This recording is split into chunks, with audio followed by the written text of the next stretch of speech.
Este día, aquí en Televisión Educativa en Techo de Cristal, voy a conversar con Isabel Custodio, una mujer que vino en medio de la guerra, lo que conocimos como la Guerra de España, que creció en México, se formó y es una de las sobrevivientes, yo así le digo, del movimiento feminista de los años 70. Su vida es riquísima, porque ¿saben qué?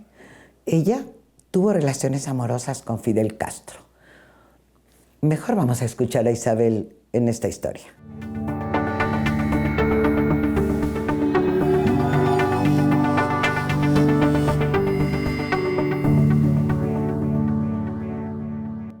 Pues ya estamos con Isabel Custodio. Isabel, muchísimas gracias por recibirnos en tu casa. Gracias a ti. Encantada de tenerte en mi casa. Muy amable. Oye, Isabel, cuéntale al público cómo fue tu transcurrir en un país donde tenías como una doble cosa, yo creo, porque si en la familia venían, eran tu papá y tu mamá de España, en una circunstancia particular después de la República Española, después de la guerra, ¿cómo te fuiste introduciendo? Yo digo aquí en la Colonia Condesa, que vivieron muchísimos de ustedes. ¿Cómo fue? Yo llegué cuando estaba empezando en la adolescencia, porque hice todo el periplo, como todos los refugiados, que primero nos fuimos a Francia, luego nos fuimos a Santo Domingo, luego a Cuba y luego ya vinimos a México. Entonces yo cuando vine a México ya estaba empezando, afortunadamente, porque en la adolescencia es cuando haces realmente, cuando empiezas a ser persona, ¿no? Uh-huh. Y cuando haces tus amistades, a tomar decisiones, a enterarte de la vida y todo. Y justo en ese momento yo desembarqué en México. Entonces vivíamos en la Cuauhtémoc, en una calle que se llamaba Guadalquivir, me acuerdo muy bien. Y entonces yo veía a las niñas mexicanas que jugaban, pintaban un avión en el piso con una tiza y jugaban. Y entonces yo la veía desde arriba. Y yo llegué un día y dije, no, pues yo voy a bajar y les voy a decir que me dejen jugar. Entonces bajo y les digo, oigan, ¿me dejáis jugar con vosotras? Y entonces todas voltearon hacia verme diciendo, ¿qué esto? ¿De dónde salió? ¿Qué es eso? ¿Qué idioma hablas? Pues yo hablo español como vosotras, yo hablo español. No, qué horrible hablas. No puedes jugar al avión, hasta que no hables bien no puedes jugar. Y me corrieron. Mis padres dicen, de eso yo no me acuerdo, pero ellos me acuerdo que me dijeron que en un mes no hablaba. No hablé nada, porque estaba todo el tiempo, claro, como a ellos los oía hablar como español, no me servía. Entonces me la pasaba con la cocinera, y le decía, a ver, háblame, cuéntame de tu vida, cuéntame cosas. Y yo así, oyendo, porque era la única mexicana que oía, y al portero. Porque lo demás, iba a la escuela y hablaba en francés. Luego llegaba de la escuela y hablaba con mis padres. Entonces aprendí el español hablando con la muchacha. ¿Y tú crees que en ese choque casi cultural y todo el tema de cómo comunicarte, te determinó después para investigar sobre qué pasaba en el país, sobre las mujeres, decidir tu carrera? ¿Cómo fue ese proceso? Exactamente eso, yo creo que eso fue, porque el hecho de, yo me sentí hasta ese momento no segura, porque bueno, soy el producto de una guerra y del exilio y de sentir que en los países que había vivido pues estaba de paso, ¿no? Pero cuando llegamos a México, yo me acuerdo que mi padre llegó y dijo, bueno, ya se acabó el periplo de estar yendo de un lado para otro. Aquí vamos a vivir y aquí hasta que se muera Franco, esta es nuestra casa. Y efectivamente se murió Franco y al año siguiente mi padre se fue a España. No me digas, sí. ¿Y te quedaste? No, pues yo ya me quedé porque yo era más mexicana ya que el Chile. Pues me había casado con un mexicano y tenía 3 hijos mexicanos y había hecho toda mi vida en México. O sea, pues yo soy mexicana, ¿no? Bueno, entonces, y te digo que al mes ya empecé a hablar como mexicana. Y luego era increíble porque yo llegaba y con mis padres y entonces yo les hablaba en francés. Hasta que llegué un día, me levanté y dije, ya estoy en México, soy mexicana y ya hablo como mexicana. Nosotros llegamos de Cuba y a mi padre lo echaron de Cuba. Llegaron un día, estábamos desayunando y yo estaba en pijama y mi madre en pijama y todos desayunando en Cuba. Y llegaron los militares, los milicos, como son igual en todos los países, con unas pistolas enormes, y llegaron y dijeron, ustedes, vámonos, los vamos a llevar porque ya hay que sacarlos fuera del país. Porque era la primera etapa de Batista. Y entonces mi padre pues era comunista. Y en aquella época el comunismo en Cuba había esta famosísima revista que se llama Bohemia, bueno. Y mi padre escribió en esa y bueno, era muy famoso, igual que cuando llegó a México, igual se hizo muy famoso en el teatro. Bueno, pues, y llegaron y dijeron, para afuera, porque no queremos más refugiados españoles y exilados y comunistas, se van fuera. Y nos subieron a un avión militar y nada más cabíamos nosotros tres, mi padre, mi madre y yo, y el piloto y el copiloto. Bueno, cuando llegamos, estábamos a punto de llegar a México y el piloto llegó y dijo, ustedes no conocen México, es la primera vez que vienen. Sí, claro, pues, ¿y en qué condiciones? Les voy a dar una vuelta para que sepan lo que es México. Y dio la vuelta y pasó por encima de Teotihuacán. Y hizo así, todo Teotihuacán. Y yo me quedé enloquecida cuando vi Teotihuacán. Desde arriba, volando, yo dije, qué cosa más hermosa, ¿qué es esto? Pues esas son las ruinas, ese es el pasado de México. México es eso. Y ahí fue donde yo me enamoré de México. Y entonces tú viste aquello y decidiste ser mexicana, ser historiadora y luego feminista. No, y lo del feminista fue porque cuando empecé a estudiar la verdadera historia, yo dije, pero qué fregadas están las mujeres, pero qué cosa tan espantosa. Porque ten en cuenta que yo venía de haber conocido a mujeres militantes, porque eran todas mujeres que tenían una ideología, porque eran todas mujeres de izquierda que habían luchado en una guerra y que tenían una conciencia política, ¿no? Pero no era el grueso de las mujeres. Entonces yo dije, no, yo he convivido con mujeres, pero mujeres que están en otro estadio. Entonces, cuando yo empecé a ver la historia de América y de cómo se trataba a las mujeres y cómo estaban y el grupo de mujeres, yo dije, no puede ser. Entonces yo me tengo que poner del lado de la militancia, pero para ayudar a estas mujeres, para que tengan una conciencia, que tengan una ideología, que estudien, que sepan y que sepan a qué tienen derecho y por qué pueden luchar, ¿no? Y eso fue. Bueno, de eso vamos a hablar en el segundo tramo de este programa. Muchas gracias, ahora volvemos. Isabel Custodio, una de las primeras feministas de la segunda ola, nos ha mostrado mucho el camino con su trabajo acerca, desde mediados de los años 50, ella empezó a experimentar casi en su adolescencia muchas experiencias. Estamos con Francesca Gargallo, filósofa, escritora feminista, quien nos va a hablar acerca de qué ha sucedido desde que empezó a despuntar en este feminismo de la segunda ola Isabel Custodio a lo que está sucediendo en la actualidad. Bueno, hablar de Isabel Custodio siempre es muy agradable porque es realmente una de esas hermanas mayores para mujeres que ya somos también hermanas mayores de otras feministas. Es decir, esta segunda ola de feminismo mexicano que en los años 70 adquiere una forma muy centrada sobre el derecho a una maternidad libre y voluntaria, muy centrada alrededor del derecho a una presencia pública reconocida, tiene en Isabel Custodio una de sus primeras plumas. Isabel por 40 años fue la Eva disidente.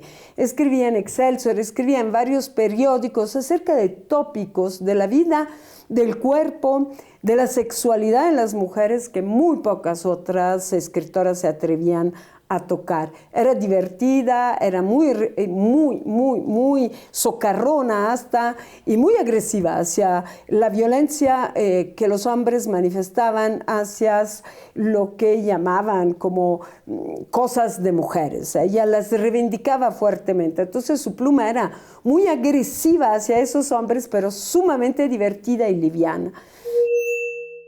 Son más fascinantes las historias platicadas por las mujeres. De alguna manera, la perspectiva con la que abordan, ¿sí? El humanismo es fascinante y definitivamente las mujeres, su toque en la literatura es algo que no podemos perder de vista y asimismo pues es una riqueza enorme. Entonces definitivamente las historias escritas por las mujeres, creo que para mi punto de vista tienen mejor sabor. Isabel, ¿y tú recuerdas? ¿Hay un hecho que te planteó ser feminista y cuándo empezaste a militar?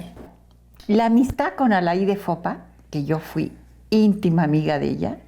Por el tema de que tu papá estaba en el arte y que Alaide y que yo era iba, una en esa época yo estaba estudiando en la universidad, precisamente historia.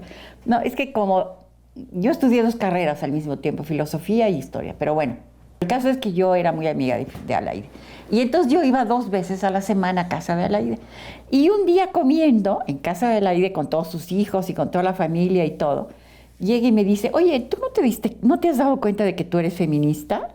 Me dice Alaide. Y le digo, no me he dado cuenta. Bueno, pero tienes un discurso y todo lo que hablas y todo lo que dices. Ponte a escribir. Bueno. En FEM. Ya existía la revista, ¿no? En ese momento se estaba creando. Ajá. Con todas las Martas, con Marta Acevedo, Marta Lamas, con Sí. la Elena Poniatowska, Sí. con todas. Y entonces me dice, ponte a escribir. Tú eres feminista de alma, así que ponte a escribir.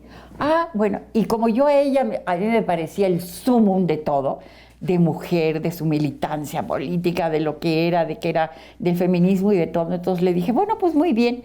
Y de repente llegué un día y me solté, pum, pum, pum, pum, escribí lo primero que se me ocurrió.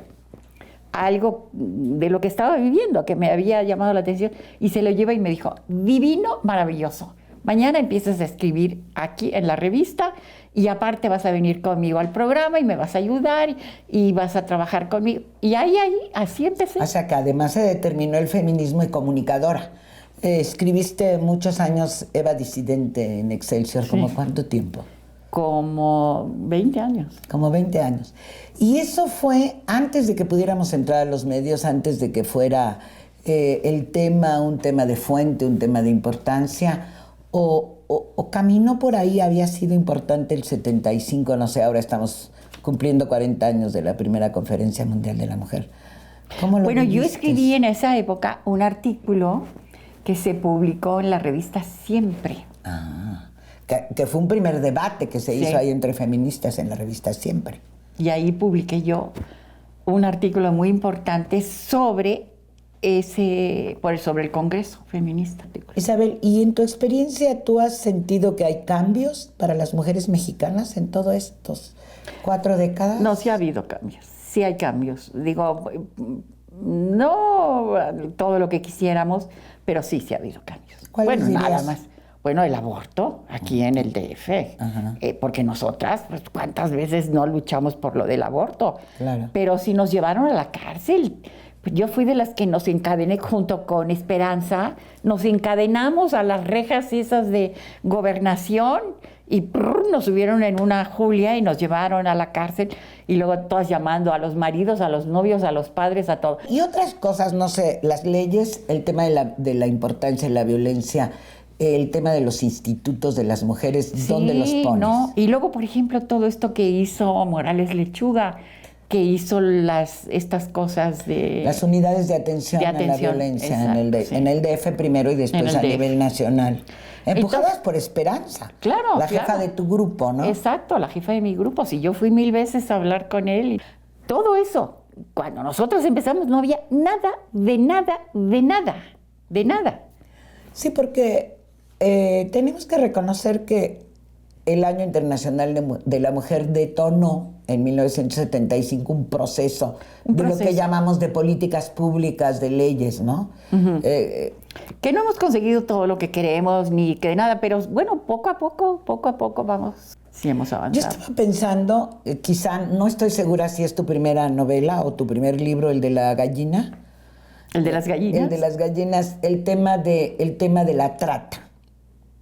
En una semana, en este país, se han detenido muchísimos promotores de la trata. Acaba de caer en esta fecha que te estoy entrevistando el individuo que hizo del negocio de la trata algo hasta transnacional en Tlaxcala. Entonces, cuando tú escribiste eso, ¿qué pasaba y si notaste un cambio importante? No. Yo creo que lo de la trata sigue siendo un hoyo negro donde no hemos avanzado, ni hemos salido, ni nada de nada. Yo creo que en eso, sí, no se ha podido hacer nada. No se ha querido, ¿no? No, en eso no.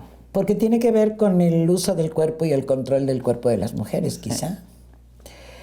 ¿Y cómo? Pero es que es igual, no solamente en México, bueno, digamos, en este caso estamos hablando de México, pero yo encuentro que es parejo en el mundo entero. Bueno, sobre todo en toda la parte de Asia y de Oriente y de América. En Europa es menos, ¿no? Pero de todas maneras no se ha hecho suficiente sobre eso. ¿Quiere decir que no avanzamos en la Que no recuperación avanzamos. del cuerpo de las mujeres, No del avanzamos. respeto de las mujeres? No avanzamos.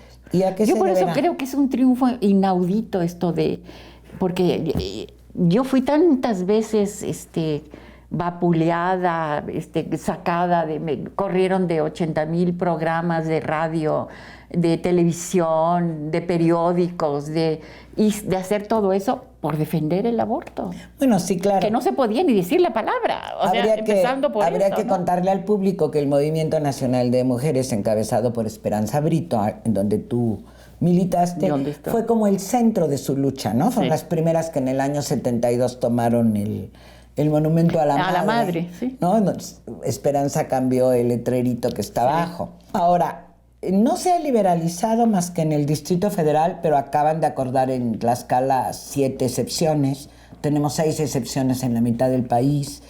Creo que aunque no se ha legalizado en el resto del país, digamos que sí hay un avance para el respeto, la anticoncepción de emergencia, que es importantísima. No sé cómo valoras tú el avance Bueno, en sí, general de los eso derechos sí, sexuales y reproductivos. Y que todavía hay mujeres metidas en la cárcel porque se han hecho un aborto. Sí. O sea, hay esa parte y luego la otra. ¿No? Estoy defendiendo esta de que yo puedo decir en un programa de televisión la palabra aborto cuando a mí me metieron a la cárcel tras las rejas por haberme atrevido a decir la palabra, nada más. Hace 35 años, ¿no? Imagínate, Sí, ¿no? Pues entonces, claro. bueno, entonces sí, pero al mismo tiempo te digo que hoy en día, en el centro del país, hay mujeres que están cumpliendo una condena por haberse hecho un aborto. Sí, en la parte del O sea, Bajío, ¿no? Claro. Especialmente. Entonces ve el desbalance, es lo que yo te digo, es terrible todavía, ¿no? Las desigualdades. Terrible. Pero ¿Cuál dirías que es el principal problema ahora para las mexicanas? la equidad de género, o sea, el empezar a subir y estar parejas con los hombres en todo. Eso es lo que es terrible, porque todavía eso no se consigue. Pero no se consigue en ninguna parte, ni en Europa, ¿eh?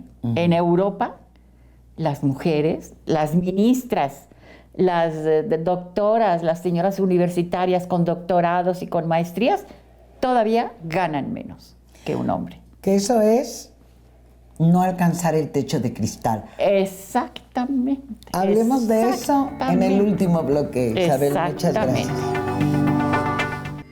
Entonces, Isabel, es muy interesante porque representa un tipo de feminista que nos abrió el camino a muchas más tipos de mujeres que nos acercamos después al feminismo, no desde una situación de reflexión intelectual, sino desde organizaciones de clase para la búsqueda del agua potable en el propio barrio, desde el derecho al estudio propio y de las hijas y los hijos, desde la superación del racismo, que es hoy uno de los tópicos más fuertes del feminismo. Feminismo hoy o es antirracista o no es feminista.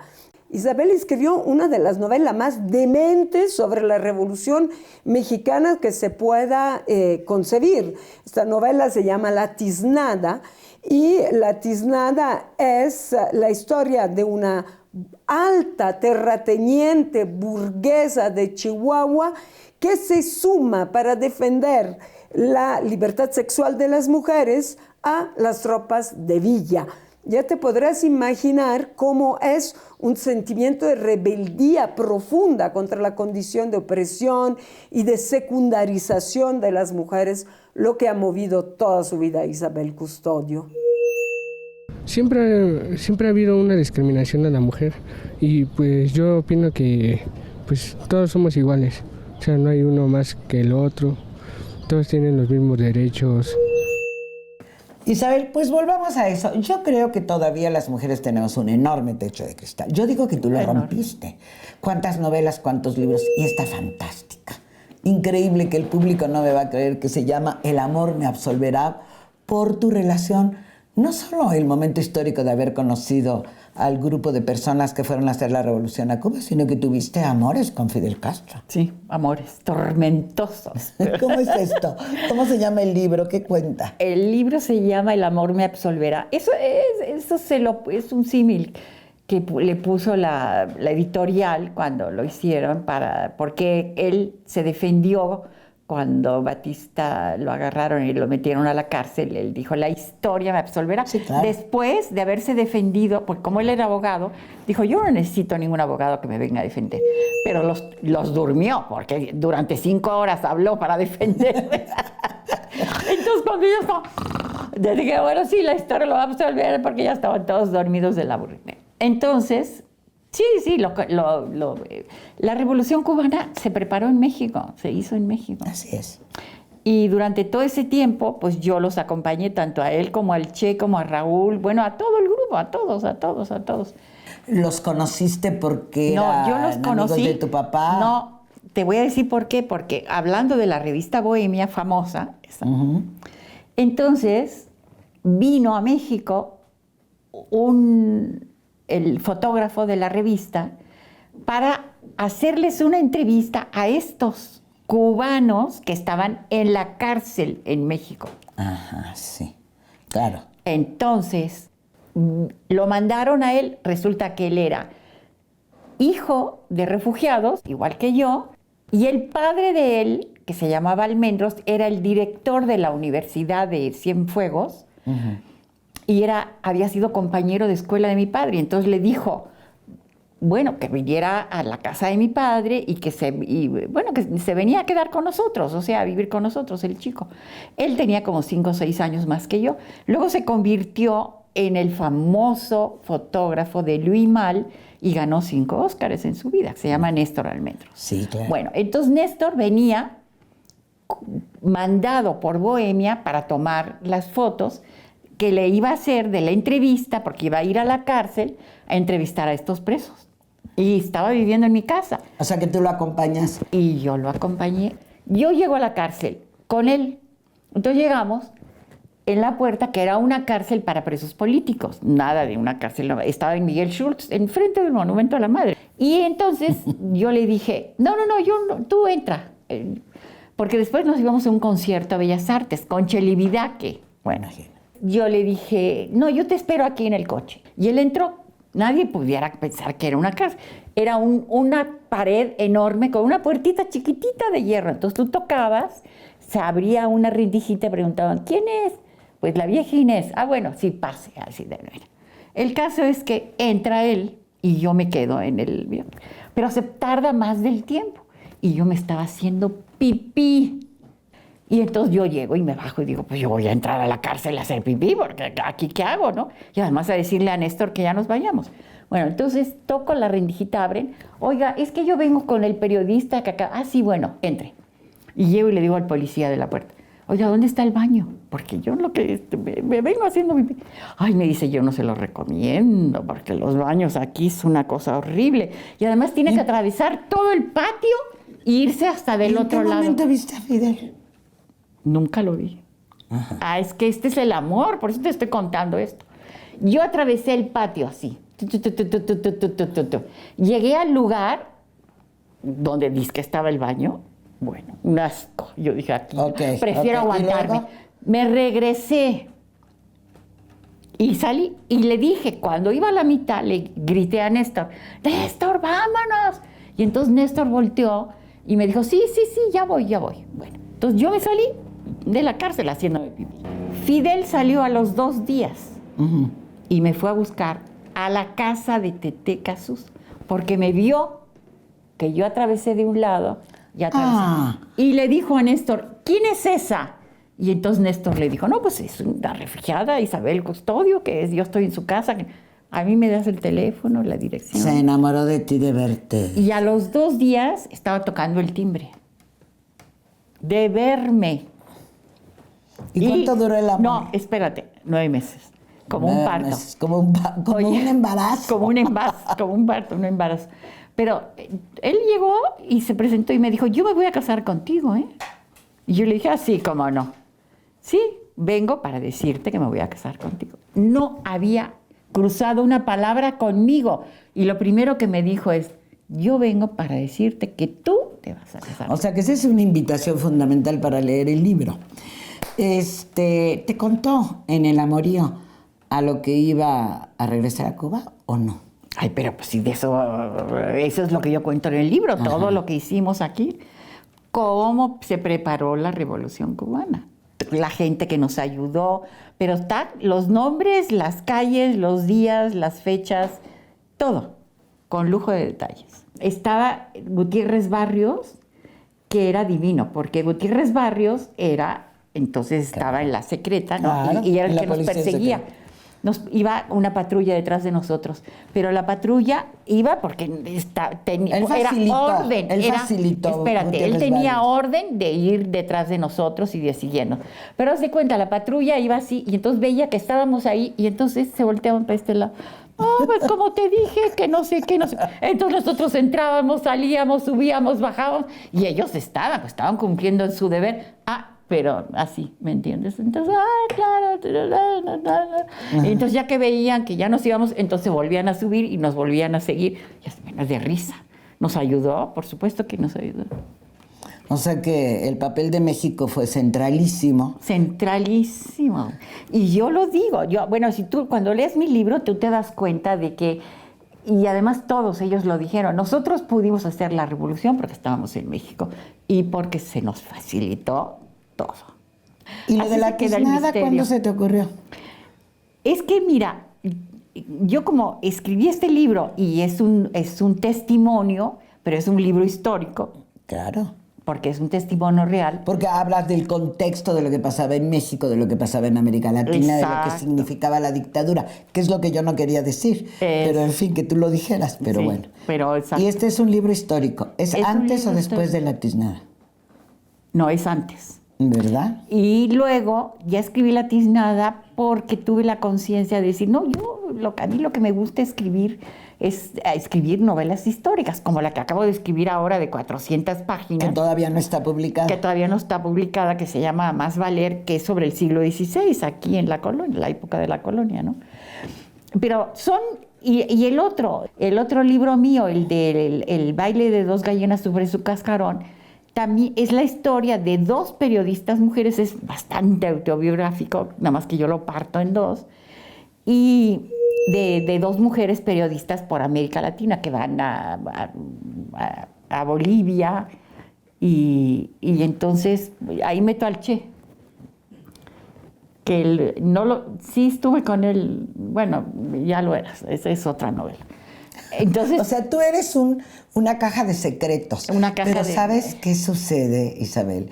Que la televisión es tirana. Sí, y ya nos sé. tenemos que ir, pero tenemos que volver a hablar contigo, porque quizá por los nuevos tiempos de Cuba habría que hablar del pasado ligado al presente, porque es interesante humanamente cómo se van a volver a encontrar quizá muchas familias. Sí. Pues muchas gracias y nos vemos en la próxima. Muchas gracias, Isabel. Muchas gracias.